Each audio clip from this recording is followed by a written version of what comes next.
মুক্তিযুদ্ধ নেতৃত্ব দানকারী বাংলাদেশের প্রথম প্রধানমন্ত্রী তাজউদ্দিন আহমেদ এবং সৈয়দা জোহরা তাজউদ্দিনের সন্তান, এবং আমি নিজেই একজন রাজনীতিবিদ হিসেবে আমি 2 টার্ম বাংলাদেশ সংসদের সদস্য ছিলাম, স্বরাষ্ট্র প্রতিমন্ত্রীর দায়িত্ব পালন করেছি এবং এখন আমি একজন সাধারণ নাগরিক।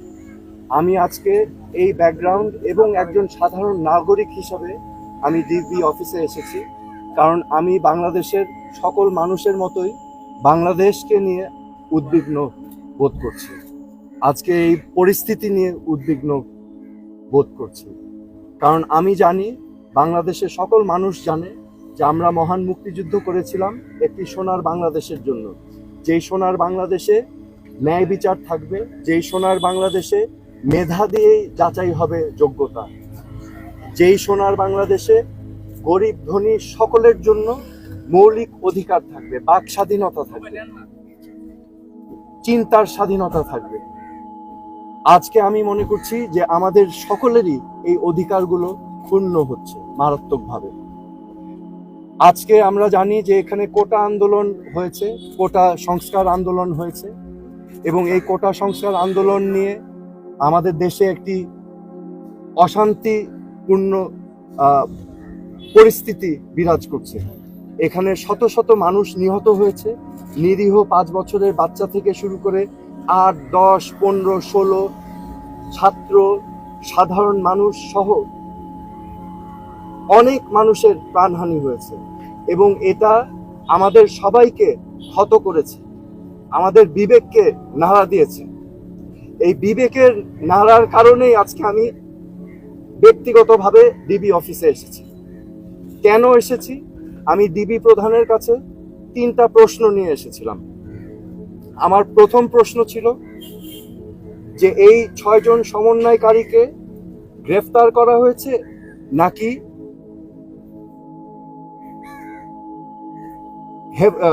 সেফ কাস্টাডিতে নেওয়া হয়েছে। দ্বিতীয় প্রশ্ন, যদি অ্যারেস্ট হয়ে থাকে তাহলে আমার কোনো প্রশ্ন নাই, আমার কোনো দাবি নাই, কিন্তু যদি সেফ কাস্টাডি হয়ে থাকে তাহলে আমি তাদের সাথে দেখা করতে চাই। ডিবি প্রধান আমাকে পরবর্তীতে ঊর্ধ্বতন কর্মকর্তার কথা বলে উনি আমাকে জানিয়েছেন যে এই 6 সমন্বয়কারী যেহেতু তাদের নিরাপত্তা নিয়ে উদ্বিগ্ন ছিল, সেই কারণে তাদেরকে সেফ কাস্টাডিতে নেওয়া হয়েছে। এই কথা শুনে আমি প্রশ্ন করেছিলাম যে আপনারা কিভাবে বুঝলেন যে তারা উদ্বিগ্ন তাদের নিরাপত্তা নিয়ে? তারা কি আপনাদেরকে জানিয়েছিল, রিকোয়েস্ট করেছিল? আমাকে তখন তিনি জানিয়েছেন না, ওনারা বুঝতে পেরেছেন মনিটরিং করে। সো যেহেতু তারা সেফ কাস্টাডিতে, আমি তখন রিকোয়েস্ট করলাম আমি তাদের সাথে দেখা করতে চাই। তো প্রতি উত্তরে আমাকে জানানো হয়েছে যে দেখা করতে চাইলে ঊর্ধ্বতন কর্তৃপক্ষের পারমিশন নিয়ে আমার দেখা করতে হবে তাদের সাথে। আমার তৃতীয় প্রশ্ন ছিল তাদেরকে কখন সেফ কাস্টাডি থেকে মুক্তি দেওয়া হবে। এই প্রশ্নের জবাবে তিনি বলেছেন যে ঊর্ধ্বতন কর্তৃপক্ষ যখন ওনাকে নির্দেশনা দিবেন তখনই ওনাদেরকে ছেড়ে দেওয়া হবে। সো আমার প্রশ্ন এখন, সেফ কাস্টাডি আমার জানা মতে একজন নাগরিক যদি রিকোয়েস্ট করে তাহলে সেফ কাস্টাডিতে নেওয়া যেতে পারে, কিন্তু রিকোয়েস্টের বাইরে যদি কাউকে সেফ কাস্টাডিতে নেওয়া হয়, এটা কি আসলে সেফ কাস্টাডি না এটা অ্যারেস্ট? তো এটা হচ্ছে আমার প্রশ্ন। এখানে আমি আপনাদের সম্মুখে স্পষ্টভাবে বলতে চাই, এই ছাত্র আন্দোলন, কোটা সংস্কার আন্দোলন নিয়ে যে সকল ক্ষয়ক্ষতি হয়েছে, ক্ষয়ক্ষতি কিছুই না। ক্ষয়ক্ষতি কেন কিছু না? এই ক্ষয়ক্ষতি যেই সম্পদের ধ্বংস হয়েছে সেগুলো তো জনগণের সম্পদ, ট্যাক্স দিয়ে করা হয়েছে, এগুলো জনগণের সম্পদ, এগুলো হয়তো ভবিষ্যতে আমরাই আবার গড়ে নিব। কিন্তু একটি প্রাণ যেটা আমরা হারিয়েছি, একটি প্রাণও কি আমরা ফেরত পাবো? এই প্রাণ কি ফিরে আসবে? আমাদের মনে রাখতে হবে মুখ্য জিনিসটা কি, প্রাণের মূল্য কিন্তু কোটি কোটি কোটি কোটি কোটি টাকার থেকেও অনেক বেশি, তা অমূল্য। তো আমার আজকে আপনাদের সামনে আমি স্পষ্টভাবে বলতে চাই, আইন শৃঙ্খলা রক্ষাকারী বাহিনীদের, আমাদের সেনাবাহিনীদের, যে আমাদের ছাত্রছাত্রী ভাই বোনদের বুকে যেন আরেকটা গুলি না যায়। আপনারা বিরত থাকুন, এটা ঠিক না। This is not right.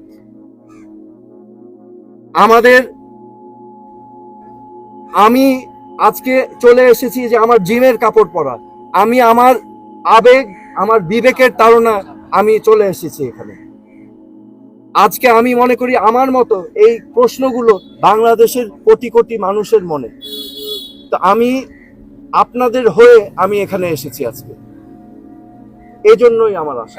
ভাই, এখন পর্যন্ত কি মনে হচ্ছে যে যেহেতু আপনি স্বরাষ্ট্র প্রতিমন্ত্রী ছিলেন এবং সরকারের যে চিন্তা ভাবনাগুলো সেগুলো আপনি নিজে উপস্থিত থেকে একটা সার্টেন টাইমে আপনি করেছেন, আপনার কাছে কি মনে হচ্ছে যে এই যে পরিবেশ পরিস্থিতি চলছে, যে রাজনৈতিক একটা কুয়াশা তৈরি হয়েছে, এই সময় কি সরকার আসলে কোনো ভুল পদক্ষেপ নিচ্ছে, কি মনে হচ্ছে? আমার মনে হয় যে এখানে একটা সমূহ সমাধান প্রয়োজন, এবং সমাধানের প্রথম কাজ যেটা করতে হবে, প্রতিটি হত্যাকাণ্ড সুনির্দিষ্টভাবে ইন্ডিপেন্ডেন্ট এনকোয়ারি করে বিচার করতে হবে, এবং এগুলোর জন্য যারা যারা দায়ী তাদেরকে আইনের আওতায় আনতে হবে। বিচার বহির্ভূত কোনো হত্যাকাণ্ড করা যাবে না, এবং আমাদের এই সমাধান রাজনৈতিকভাবে করতে হবে। এই সমাধান সবাইকে নিয়ে আলোচনার মাধ্যমে করতে হবে। এই সমাধান করার জন্য প্রথম শর্ত আমি যেটা বললাম, যে বিচার করতে হবে। এই প্রাণহানির প্রত্যেকটা প্রাণহানির বিচার করতে হবে, এবং যারা এটার জন্য দায়ী তাদেরকে আইনের আওতায় আনতে হবে। তারপরে আলোচনার মাধ্যমে এই সমাধানে যেতে হবে। সোহেল ভাই, আপনি কি মনে করেন? আমি তীব্র নিন্দা জানাই এবং প্রতিবাদ জানাই। শিক্ষার্থী ভাই বোনদেরকে গ্রেফতার করা থেকে বিরত থাকার জন্য আমি আহ্বান করছি। শিক্ষার্থীদের জন্য কোনো মেসেজ আছে কি যারা আন্দোলন করছে? শিক্ষার্থীদের জন্য আমার মেসেজ আছে, আমাদের ভবিষ্যৎ স্বপ্ন যেন বিনষ্ট না হয়। আমাদের বাংলাদেশ আমরা লক্ষ লক্ষ শহীদের রক্তের বিনিময়ে আমরা অর্জন করেছি। এই দেশটা তোমাদের, এই দেশটাকে তোমাদেরই করতে হবে। It is your responsibility, do not lose hope. Okay? এবং সামনের দিক ভালো দিন আসবে, কিন্তু এখন কষ্ট করতে হবে, হোপ আশা ছাড়া যাবে না। এই দেশটা তোমাদের সম্পদ, তোমাদেরই করতে হবে। তোমরা ন্যায় পথে থাকবে, সত্যর পথে থাকবে, অন্যায়ের বিরুদ্ধে প্রতিবাদ করবে। That is my message. Okay, thank you. আরেকটা বিষয় যে অনেক জায়গা থেকে শোনা যাচ্ছে যে তাদেরকে সমন্বয়কারী যে 6 জনকে হেফাজতে রাখা হয়েছে তাদেরকে আজ ছেড়ে দেওয়া হবে। এই বিষয়ে কি আপনি কিছু জানতে পেরেছেন? আমি এই প্রশ্নটাই করেছিলাম যে এই 6 জনকে কি অতি সত্বর ছাড়া হবে কিনা।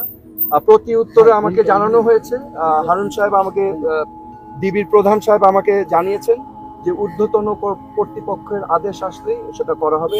এখন উনি বলতে পারছেন না কখন। সো সেফ কাস্টডিতে আছেন অ্যাকর্ডিং টু দেম। ওকে ভাই, থ্যাংক ইউ। আপনি যে দেখা করার কথা বলেছেন, যে আপনাকে বলছে অনুমতি নিয়ে, আপনি কি আসলে দেখা করবেন? না আপনাকে দেখা করতে আমি অনুমতি চেয়েছিলাম, কারণ আমার পয়েন্ট ছিল যদি গ্রেফতার হয়ে থাকে তাহলে আমার দেখা করার কোনো অধিকার নাই, কিন্তু যদি সেফ কাস্টডিতে থাকে তাহলে আমি দেখা করতে চাচ্ছিলাম।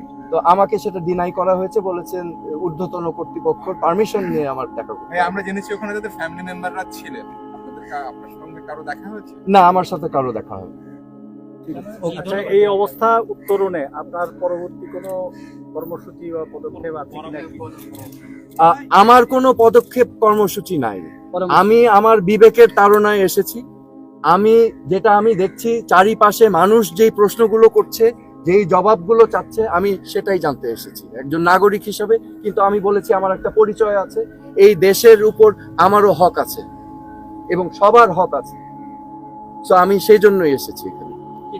ওকে, থ্যাংক ইউ ভাই। ঠিক আছে।